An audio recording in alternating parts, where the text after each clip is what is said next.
1K subscribers, 4000 watch hours తొందరగా complete అయ్యి monetisation అవ్వడానికి ఇప్పుడు ట్రెండీగా ఉండేది డీఐఎంఎల్ అండి. డీఐఎంఎల్ అంటే ఏంటో మీకు వీడియో రూపంలో తెలియజేస్తాను. చలో అండి. Welcome back to my channel అండి. నేను మీ భారతిని కొత్త అప్డేషన్తో మీ ముందు వచ్చాను. 2024 సంవత్సరం ఎండ్ అవుతుంది కదండి. ఈ డిసెంబర్లో ఒక కొత్త అప్డేషన్తో మీ ముందు వచ్చాను. ఇది ముఖ్యంగా మన యూట్యూబ్ క్రియేటర్స్ సంబంధించిందండి. ఎవరైతే కొత్తగా యూట్యూబ్ ఛానల్ స్టార్ట్ చేస్తున్నారో వాళ్ళకి నా ఎక్స్పీరియన్స్, నా బ్యాడ్ ఎక్స్పీరియన్స్, నా గుడ్ ఎక్స్పీరియన్స్ అనేవి మీతో షేర్ చేసుకోవడానికి మీ ముందు వచ్చాను. నాలాగా హార్డ్ వర్క్ చేసి స్లోగా మానిటైజేషన్ అవ్వడానికి కారణాలు కాకుండా మీరు స్మార్ట్ వర్క్తో తొందరగా మానిటైజేషన్ అయిపోయి మీకు ఎక్కువ వ్యూస్, ప్రజాదరణ పొంది మీరు ఎక్కువ లాభాలు పొందాలని, మంచి గుర్తింపు రావాలని నేను మనస్ఫూర్తిగా కోరుకుంటున్నాను. ఇప్పుడు అసలు పాయింట్కి వస్తున్నానండి. ఎవరైతే కొత్తగా యూట్యూబ్ ఛానల్ స్టార్ట్ చేయాలనుకున్నారో ఒక నేమ్ అనే దాన్ని మీరు డిసైడ్ చేసుకోండి. ఆ నేమ్ అనేది స్టైలిష్గా ప్రేక్షకులకి అట్రాక్టివ్గా ఉండేలా చూసుకోండి. ఆ నేమ్తో దగ్గరగా క్లోజ్గా ఉండే ఏమైనా ఛానల్స్ ఉన్నాయో చూసుకోండి. దానికి ఎక్కువ వ్యూస్, ఎక్కువ లైక్స్ వచ్చినాయంటే మీ ఛానల్స్ కంటే వాళ్ళ ఛానల్ చూసే అవకాశం ఉంటుంది. దానివల్ల మీకు అది మైనస్ పాయింట్ అవుతుంది. మీ వేరే వాళ్ళ ఛానల్ క్లోజ్గా ఉండేటివి, మరీ క్లోజ్గా కాకుండా డిఫరెంట్గా ఉండే నేమ్ని సెలెక్ట్ చేసుకోండి. సెకండ్ వన్ వచ్చి మీకు ఏమేమి కంటెంట్ ఇవ్వాలి, మీ ఛానల్లో ఏమేమి ఉన్నాయి అనేది ఒక క్లారిటీతో తీసుకోండి. స్టిచ్చింగ్, ఎంబ్రాయిడింగ్, వంటలు, డ్యాన్సా, లేకపోతే బ్యూటీ టిప్సా, లేకపోతే పిల్లల గురించి ఇట్లాంటివి ఏమైనా కంటెంట్ అనేవి ఒక క్లారిటీతో ఒక నోట్బుక్లో రాసుకోండి. మీరు ఏమేమి చెప్పగలుగుతారో, మీరు ఏం టాలెంట్ ఉండేది ఒక క్లారిటీ అనేది ఉంటుంది కదండి. ఆ క్లారిటీతో ఒక నోట్బుక్లో ఏం రాసుకోవాలని ఒక క్లారిటీతో ఒక కంటెంట్ అనేది ఒక నోట్బుక్లో రాసుకోండి. థర్డ్ వన్ వచ్చేసి ఒక బెస్ట్ యానిమేషన్తో కూడిన బ్యానరు, తర్వాత మీరు ఒక మంచి పిక్స్ అనేది ఆ బ్యానర్లో పెట్టి ఆ బ్యానర్లో మీ టైటిల్స్ అన్నీ రాయండి. దాంట్లో మీ మీ నేము మీ నేము మీ ఛానల్లో ఉండే కంటెంట్ అనేది కూడా ఆ బ్యానర్లో ఉండేలా చూసుకోండి. ఫోర్త్ వన్ వచ్చి డిస్క్రిప్షన్. ఆ డిస్క్రిప్షన్లో క్లియర్గా రాయండి మీ పేరు, మీ ఛానల్లో ఏమేమి ఐటమ్స్ అనేవి స్టెప్ బై స్టెప్ క్లియర్గా ఒక ఒక ఇప్పుడు మీ ఛానల్లో కుకింగ్ అనేది అనుకో, హాయ్ దిస్ ఈజ్ సంథింగ్ అని చెప్పి నా ఛానల్లో ఇలాంటి కంటెంట్ ఉంటాయని డైలీ వ్లాగ్స్ యాష్ కింద కొంచెం స్పేస్ ఇచ్చి cooking, beauty tips, viral videos ఇట్లా అనేసి ఒకటి డిస్క్రిప్షన్లో పెట్టండి. పెట్టిన తర్వాత please support and encourage, like, share and subscribe అనేసి మీరు క్లియర్గా చెప్పండి. అది ప్రతి ఒక్క దానికి మనం చెప్పాలని చెప్పడంలో తప్పలేదు. నెక్స్ట్ వచ్చి మీకు ఇన్స్టాగ్రామ్ అకౌంట్ ఉంటే ఇమీడియట్గా ఇన్స్టాగ్రామ్ అకౌంట్ అందులో మెన్షన్ చేయండి. లేకపోతే కొత్తగా క్రియేట్ చేసుకొని పెట్టుకోండి. ఇట్లా సోషల్ మీడియాలో వేరే మార్గాల ద్వారా కూడా మనకి ఎక్కువ వ్యూస్, లైక్స్ వచ్చే ఛాన్సెస్ ఉంటాయి. కాబట్టి సోషల్ మీడియాలో ఎన్నెన్ని మార్గాలు ఉన్నాయో వాటిలన్నిటికి కూడా మన వీడియోస్ షేర్ చేసి మనం ఎక్కువ గ్రోత్ అవ్వడానికి అవి ఒక సాధనాలుగా ఉంటాయి. తర్వాత మెయిల్ ఐడి తీసుకోవాలి. తర్వాత మెయిల్ ఐడి అనేది కొత్తగా క్రియేట్ చేసుకోండి. ఆల్రెడీ పాతదే ఉంటే రకరకాల ఫ్రెండ్స్ కానీ, బ్యాంక్స్ అకౌంట్స్ కానీ ఇవన్నీ మెయిల్స్ రూపంలో వస్తూ ఉంటాయి. ఇప్పుడు యూట్యూబ్ సంబంధించిన ఛానల్కి ఏదైనా మెయిల్స్ వచ్చినప్పుడు చూసుకోవడం కష్టమవుతుంది. కాబట్టి ఒక కొత్త మెయిల్ ఐడి క్రియేట్ చేసి ఆ మెయిల్ ఐడి కూడా కింద మెన్షన్ చేయండి. ఇది డిస్క్రిప్షన్. ఫస్ట్ నేమ్ అనేది మంచి క్లారిటీతో స్టైలిష్గా జనాలు ఆకర్షించేలాగా ఉండాలి. తర్వాత ఒక మంచి యానిమేషన్తో కూడిన బ్యానరు, ఆ బ్యానర్లోనే మీ కంటెంట్ అంతా ఇంక్లూడ్ అయ్యేలా చూసుకోండి. థర్డ్ వన్ వచ్చి మళ్ళీ డిస్క్రిప్షన్ తీసుకోండి. డిస్క్రిప్షన్లో ఏమేమి ఉంటాయి కంటెంట్ రాసుకోండి. తర్వాత వచ్చి మెయిల్ ఐడి కొత్తగా క్రియేట్ చేసుకోండి. ఇన్స్టాగ్రామ్ అకౌంట్ అంతా కూడా ఆ డిస్క్రిప్షన్లో ఉండేలా చూడండి. ఇప్పుడు ఎవరైనా కొత్తగా యూట్యూబ్ ఛానల్ స్టార్ట్ చేసేటప్పుడు ఎక్కువగా నా ఉద్దేశంతో ఎక్కువగా తొందరగా 45 డేస్లో మానిటైజేషన్ కావాలంటే డైరెక్ట్ ఫేస్ అనేది చూపించాలి కంపల్సరీ అండి. చాలామంది ఫేస్ చూపిస్తే క్రిటిసైజమ్స్ ఇవన్నీ ఉంటాయి అని హెసిటేషన్గా ఫీల్ అవుతారు. అలా జాగ్రత్త తీసుకోవడానికి తప్పలేదు. కానీ 100 వీడియోస్ పెట్టేంత వరకు మీరు డైరెక్ట్గా 50%, ఇండైరెక్ట్గా 50% పెడితేనే జనాలు తొందరగా ఇంటరాక్ట్ అయ్యి మీకు మీ ఫేస్ కానీ, మీ వాక్చాతుర్యం కానీ ఇంటరాక్ట్ అయ్యి ఎక్కువగా సబ్స్క్రైబర్స్, వ్యూస్, లైక్స్ వచ్చే ఛాన్సెస్ ఉన్నాయి. కాబట్టి మీరు బాగా క్లిక్ అయ్యి మానిటైజేషన్ అయిన తర్వాత అప్పుడు కావాలంటే ఇండైరెక్ట్గా కూడా మీరు కంటెంట్ అనేది ఇవ్వచ్చు. దాంట్లో ఏం ప్రాబ్లం లేదు. తొందరగా మానిటైజేషన్ అవ్వడానికి ఇలాంటి టెక్నిక్స్ అని పెట్టాలి. ఏం ప్రాబ్లం లేదండి. క్రిటిసిజమ్స్ అట్లా వస్తాయని కూడా ఏమనుకోకండి, అట్లా భయపడి ఏం చేయకండి.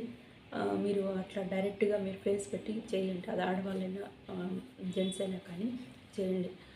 నెక్స్ట్ వన్ వచ్చి మీరు కంటిన్యూస్గా ఒక 100 వీడియోస్ వరకు ఒక షార్ట్, ఒక లాంగ్ వీడియో అనేది కన్సిస్టెంట్ డిసిప్లిన్తో పెట్టాలి. నెక్స్ట్ వచ్చి మీరు ఎక్కువ కాస్ట్లీ ఐటమ్స్ అన్నీ తినేసుకొని ఎక్కువ ఎక్స్పెన్సెస్ పెట్టాల్సిన అవసరం లేదు. మానిటైజేషన్ మనకి ఇన్కమ్ వచ్చే లోపల ఇవన్నీ చేయాల్సిన అవసరం లేదండి. 15,000 రూపాయల మొబైల్ మీకు ఇష్టమైన మంచి కంపెనీ. ఆ కంపెనీ అనేది ఎట్లుండాలంటే వీడియోస్ మనకి యూజ్‌ఫుల్‌గా ఉండాలి. ఆ వీడియోస్ అనేవి మంచి క్లారిటీతో మంచి ఫేస్ దీంట్లో ఉండేలాగా ఒక మొబైల్ అనేది తీసుకోండి. ఆ మొబైల్ అనేది ఫస్టు ఆ కెమెరాలో ఆప్షన్స్ అనేవి చూసుకోండి. ఆ కెమెరాలో హ్మ్. ఆహ్, ఫిల్టర్ అంటే ఏంటి? క్వాలిటీ ఎలా పెట్టాలి? 4డీ, హెచ్‌డీ అనేవి ఉంటాయి. అవి లేకపోయినా స్టూడియో దగ్గరికెళ్ళేసి మీరు అడిగినారంటే వాళ్ళు చెప్తారు క్లియర్‌గా. అది చూసుకోండి. మళ్ళా నెక్స్ట్ వీడియో తీసేటప్పుడు మొబైల్ చేతిలో ఎలా పెట్టుకోవాలి? అడ్డంగా పెట్టుకోవాలి, నిలువుగా పెట్టుకోవాలని చూసుకోండి. ఖాళీ టైంలో ఏం చేస్తారంటే మీ ఇంట్లో నుంచే చూస్తున్నప్పుడు మీ ఇంట్లో లైటింగ్ ఏ పక్క బాగొస్తా ఉంది? లైట్ ఎదురుగా కూర్చోవాలా? లైట్ పక్కన కూర్చోవాలా? ఏ డైరెక్షన్‌లో క్లారిటీ ఉండేదో చూసుకోవాలి. ఎక్కువ కూడా ఇప్పుడు మన దగ్గర వజ్రం ఉన్నా కానీ తీసుకునే వాళ్ళు లేకపోతే మనకి అది ఇబ్బంది అవుతుంది. కాబట్టి మన దగ్గర ఎంత మంచి కంటెంట్ ఉన్నా కానీ జనాలు ఎక్కువగా చూసేది ఎడిటింగు, కెమెరా క్వాలిటీ అనేది చూస్తారు. మంచి పిక్చర్ అనేది మంచి క్వాలిటీగా ఉంటే జనాలు అక్కడ స్టక్ అయిపోయి దాంట్లో మ్యాటర్ లేకపోయినా ఇంట్రెస్ట్‌గా చూసేదానికి అవకాశం ఉంటుంది. ఇప్పుడు మంచి కంటెంట్ అంటే ఎవ్వరు వినరండి. అదొక సోది రామాయణం అని అనుకుంటారు. కాబట్టి మనకొచ్చింది మనం చేయకుండా ప్రేక్షకులకు నచ్చిన విధంగా మనం చేసుకోవాలి. అట్లని నేను వేరే విధంగా కాదండి. ఒక డీసెంట్ వేలోనే ప్రేక్షకులు నచ్చే విధంగా మనం వెళ్ళాలని నేను చెప్తున్నాను. కాబట్టి ఏ వీడియో తీసినా కానీ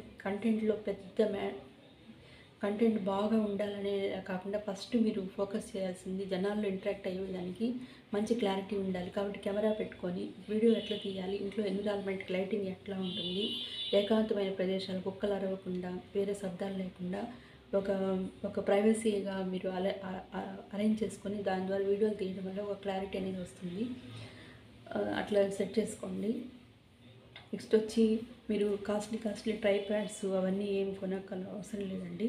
కొనుక్కోండి. ఎప్పుడైతే ఇన్కమ్ వస్తుందో అప్పుడు మంచి స్టూడియోలా కట్టుకొని మీకు వేలల్లో లక్షల్లో ఇన్కమ్ వచ్చినప్పుడు ట్రైపాడ్స్ మంచి కాస్ట్లీ ట్రైపాడ్స్ స్టూడియో అనేది కూడా అరేంజ్ చేసుకొని చేసుకోవచ్చు. నా అభిప్రాయం అంటే అంత లోపల మీరు అంత ఎక్కువ బడ్జెట్ పెట్టకుండా 100 వీడియోస్ 45 రోజుల్లో మానిటేషన్ 100 వీడియోస్ తీసేంత వరకు నార్మల్గా ఒక మీషోలో తర్వాత అమెజాన్‌లో 500 లోపలే ఒక బడ్జెట్‌లో ట్రైపాడ్స్ వస్తాయండి. దాంతో మీరు మేనేజ్ చేసుకోండి. ఆఫ్టర్ మానిటైజేషన్ అయిన తర్వాత మీరు మెల్లగా వెళ్ళొచ్చు. ఆ ట్రైపాడ్ కూడా ఎలా ఫిక్స్ చేసుకోవాలి ఏమనేది మీరు రకరకాలైన వీడియోస్ ఉంటాయి. దాంట్లో నోట్‌బుక్‌లో పెట్టుకొని ఖాళీ టైంలో ఆ డైరెక్షన్ అనేది పెట్టుకోండి. నెక్స్ట్ వచ్చి మీరు 100 వీడియోస్ పెట్టేంత వరకు కన్సిస్టెన్సీగా, డిసిప్లైన్‌గా మీరు 2 వారాలకి అట్లీస్ట్ నెలకి 4 షార్ట్స్, 4 లాంగ్ వీడియోస్ పెట్టేలా చూసుకోండి. నెక్స్ట్ వచ్చి మానిటైజేషన్ అవ్వాలంటే షార్ట్ వీడియోస్‌కి 4 మిలియన్ వ్యూస్, 4 మిలియన్స్ వ్యూస్ కావాలి. 4 మిలియన్స్ అవర్స్ కావాలి. లాంగ్ వీడియోస్‌కి అయితే 4,000 అవర్స్ కావాలి. షార్ట్ వీడియోస్‌కి వచ్చే 10 మిలియన్స్ వ్యూస్ కావాలి. 10 మిలియన్స్ అవర్స్ కావాలి. తర్వాత లాంగ్ వీడియోస్‌కి వచ్చి 4,000 అవర్స్ కావాలి. కాబట్టి ఈ 10 మిలియన్స్ అంటే చాలా ఎక్కువ అవుతుంది. కాబట్టి మీరు షార్ట్ వీడియోస్ కంటే కూడా లాంగ్ వీడియోస్ కానీ మానిటైజేషన్ అయ్యేలాగా చూసుకోండి. లాంగ్ వీడియోస్‌ని ప్రతిసారి మంచి కంటెంట్ తీసుకొని ప్రజలకి అట్రాక్ట్ అయ్యి మీరు నచ్చే విధంగా వాళ్ళు పెట్టినారంటే అట్లీస్ట్ లాంగ్ వీడియోలో 10 మినిట్స్ అనుకోండి. 10 మినిట్స్‌లో 5 మినిట్స్ చూసినా అది వాచ్ అవర్స్ మనకి ఇంక్రీజ్ అవుతుందనమాట. ఈ విధంగా 4,000 అవర్స్ మనకి ఇంక్రీజ్ అవ్వడానికి ఎక్కువ ఛాన్సెస్ అనేది లాంగ్ వీడియోసే. కాబట్టి నెలకి ఒక 4 లాంగ్ వీడియోస్ పెట్టేలా చూసుకోండి. 2 రోజులు నోట్స్ ప్రిపేర్ చేసుకోండి. దాన్ని ప్రాక్టీస్ చేయండి. కెమెరా ముందు పెట్టుకోండి. చేసి మళ్ళీ బాగా నీట్‌గా ఏది చేసినా మనము సక్సెస్ఫుల్‌గా చేయాలండి. సగం సగం చేసి వదిలేయకూడదు. కాబట్టి దానికి ముందు మనం హోంవర్క్ చేయడంలో తప్పులేదు. కాబట్టి ఏదైనా ఒక కంటెంట్ తీసుకున్నప్పుడు దానిలో ముందు ముందు వీడియోస్ సెట్ చేయండి. దాంట్లో మనం చెప్పే కంటెంటే ఫర్ ఎగ్జాంపుల్ చిన్న ఎగ్ కర్రీ అనుకోండి. ఆ ఎగ్ కర్రీకి మనం చేసేది వాళ్ళు చేసేది సేమ్‌గా ఉంది. కొంచెం ఎక్స్ట్రా ఉండొచ్చు.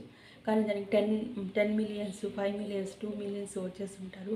మనకి 100 కూడా వచ్చుండరు. కాబట్టి అట్లాంటి వాళ్ళు ఎలా చెప్తున్నారు.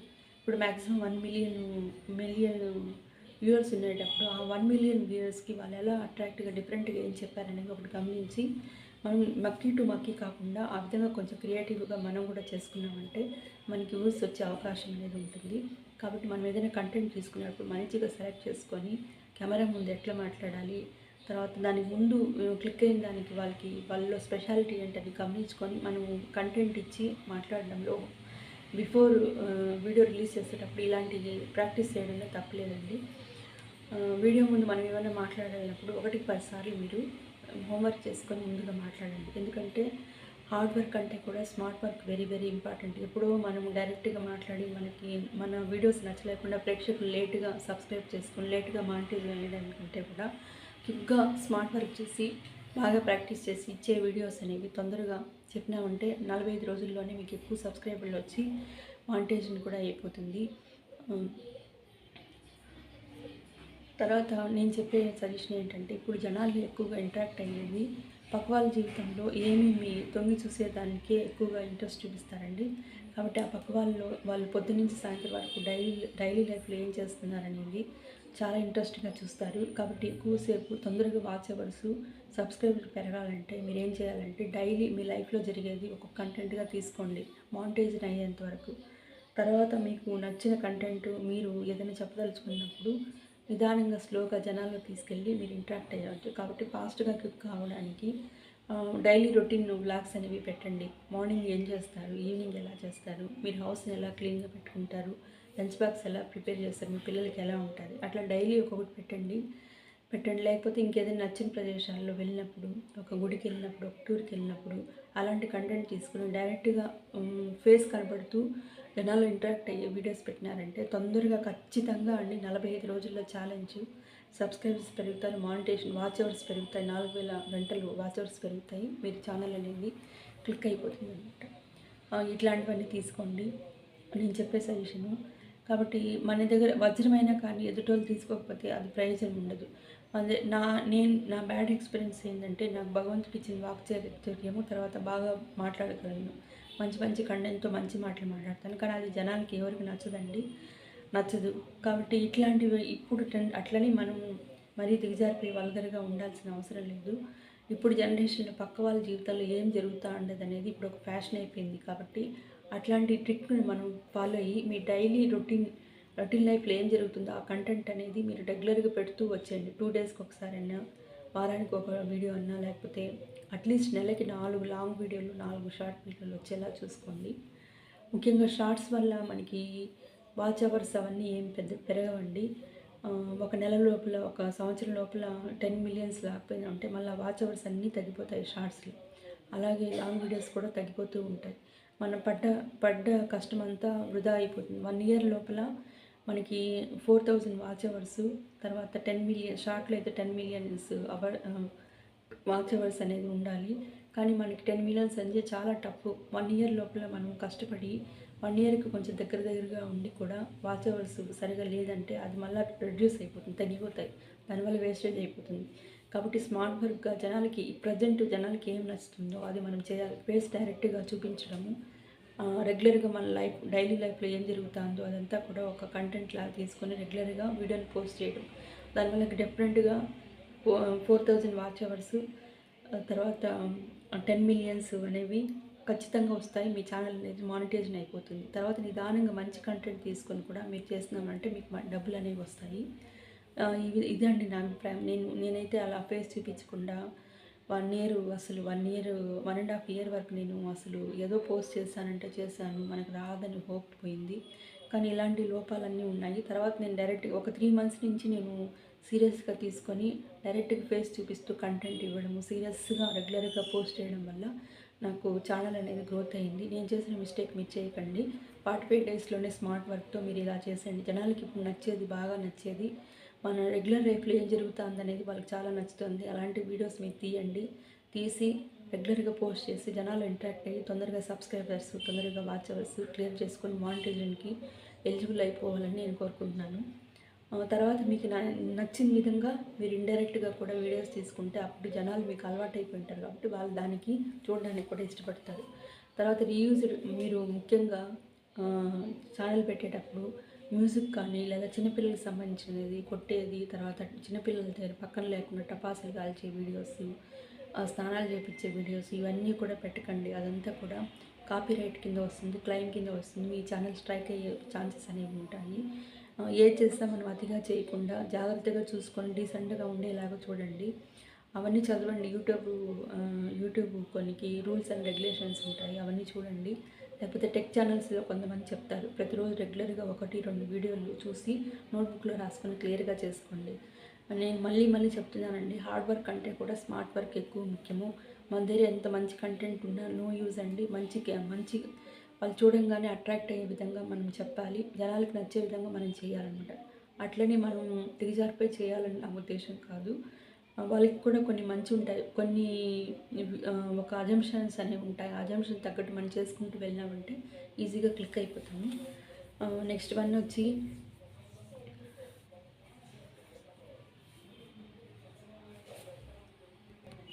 వీడియో పోస్ట్ చేసిన తర్వాత లైక్ చేయండి, షేర్ చేయండి, సబ్స్క్రైబ్ చేయండి అని చెప్పేసి మీరు స్టార్టింగ్లో ఎండింగ్లో అనేది కంపల్సరీగా పెట్టాలి. అక్కడక్కడ కూడా మనము క్లిప్స్ అనేది పెడుతూ ఉండాలండి. కంపల్సరీ మనం అది అడుగుతూనే ఉండాలి. అది బెగ్గింగ్ కావచ్చు, హెసిటేషన్ అవుతున్నారని అనుకోవద్దండి. కంపల్సరీగా మీరు చెప్పండి. పెట్టే లైక్ అనేది కంపల్సరీగా చేయండి. చేయడం వల్ల అది ఒకరికి 10 మందికి చేరుతుంది, 10 మందికి 100 మందికి చేరుతుంది, 100 మందికి 1000 మందికి చేరుతుంది అని మీరు కంటిన్యూగా చెప్తూనే ఉండాలి. చెప్పడం వల్ల ఈ అమ్మాయి ఇంత బాగా అడుగుతుంది కాబట్టి మనం నచ్చితే వాళ్ళు కంపల్సరీగా లైక్ చేయడం అలవాటు చేసుకొని లైక్స్ అనేవి వస్తాయి. ఎక్కువగా లైక్స్, కామెంట్స్ వల్ల కూడా యూట్యూబ్ వాళ్ళు మన ఛానల్స్ని ప్రమోట్ చేయడానికి ఎక్కువ అవకాశం ఉంటుంది. కాబట్టి ఎక్కువ లైక్స్ వచ్చేలా చూసుకోండి. ఈ విధంగానే చేయండి. తర్వాత కొత్తగా వైరల్ అయ్యే వీడియోస్ ఏమన్నా ఉన్నా కానీ కరెంటుగా ఏదైనా ఒక టాపిక్ వైరల్ అయితే అట్లాంటి ఇష్యూస్ అన్నీ చూడండి. అట్లా అని చెప్పేసి కొన్ని కాంట్రవర్సీ ఉంటాయండి. సినిమా వాళ్ళది ఫర్ ఎగ్జాంపుల్ అల్లు అర్జున్ సార్ది కానీ, లేకపోతే పొలిటికల్గా కానీ, లేకపోతే లా ప్రకారంగా కానీ ఏదైనా కాంట్రవర్సీగా ఉండేవి అలాంటివన్నీ తీసుకోవద్దండి. అది ఎప్పటికైనా ప్రమాదమే. లేకపోతే ఏదైనా ఒక వైరల్ అయిన వీడియోని తీసుకొచ్చి మన ఛానల్లో పెట్టడము, అది కూడా స్ట్రైక్ యూట్యూబ్ ఛానల్ మన ఛానల్ని తీసేసే అవకాశం ఉంటుంది. అలాంటి పిచ్చి పనులు చేయకండి. ముఖ్యంగా పొలిటికల్, తర్వాత వచ్చి కాంట్రవర్సీలో పొలిటికల్, సినిమా, చైల్డ్ అబ్యూసింగ్, తర్వాత ఇంకేదైనా కానీ విషయాలు ఉంటే అవన్నీ కూడా గవర్నమెంట్ చూసుకుంటుంది. మనకు అవసరం లేదు, మనం అవన్నీ డిస్కస్ చేయాల్సిన అవసరం ఏమీ లేదండి. మ్యూజిక్ పెట్టేటప్పుడు చూసుకోండి, కాపీ రైట్స్ అనేవి వస్తాయి, జాగ్రత్తగా చూసుకోండి. వ్యూస్ ఎక్కువ వస్తాయని సినిమా మ్యూజిక్ అన్ని పెట్టేస్తున్నారంటే మన ఛానల్ స్ట్రైక్ అయ్యే అవకాశం ఉంటుంది. కాబట్టి ఇప్పుడు ఎక్కువగా ప్రజలు ఆదరించేది డిఐఎంఎల్ అనేది నేను ఒక అబ్జర్వేషన్గా వీడియో పెడతాను. ఇవన్నీ చూసుకొని జనాల్లో తొందరగా ఇంటరాక్ట్ అయ్యి మీరు తొందరగా 45 రోజుల లోపలే మానిటైజేషన్ అయిపోతే మళ్ళీ ఎక్కువ స్ట్రెస్ అనేది ఉండదండి. అలాగే డిలే చేసినామంటే 1 ఇయర్ లోపల మళ్ళీ వాచ్ అవర్స్ అన్నీ కూడా మనం పడ్డ కష్టం అంతా తగ్గిపోయి వాచ్ అవర్స్ అన్నీ కూడా తగ్గించేస్తూ ఉంటుంది యూట్యూబ్. 1 సంవత్సరం లోపల మనకి మానిటైజేషన్ అయిపోవాలి. మానిటైజేషన్ అవ్వడానికి 4000 అవర్స్, 10 మిలియన్ షార్ట్స్లో అయితే 10 మిలియన్స్ అనేది రావాలి. అట్లా ఎక్కువ హార్డ్ వర్క్ చేసి ఫైనల్గా మళ్ళీ మనం వెనక్కి వచ్చేది కాకుండా 45 రోజుల్లోనే మానిటైజేషన్ అయ్యేలా చూడండి. దానికి బెస్ట్ మెథడ్ వచ్చి డిఐఎంఎల్ అనేది నేను ఒక వీడియో రూపంలో ఇప్పుడు చివరిలో మీకు చెప్తాను. థ్యాంక్ యూ అండి. Thank you for watching my video. Please నా వీడియో కన్నా నచ్చితే లైక్ చేయండి, షేర్ చేయండి, సబ్స్క్రైబ్ చేయండి. అందరికి కూడా 45 రోజుల లోపలనే మీ ఛానల్ మానిటైజేషన్ అయిపోయి అందరు ప్రజల ఆదరణ పొంది ఎక్కువ లాభాలు, ఎక్కువ డబ్బులు సంపాదించాలని నేను మనస్ఫూర్తి కోరుకుంటాను. థ్యాంక్ యూ అండి.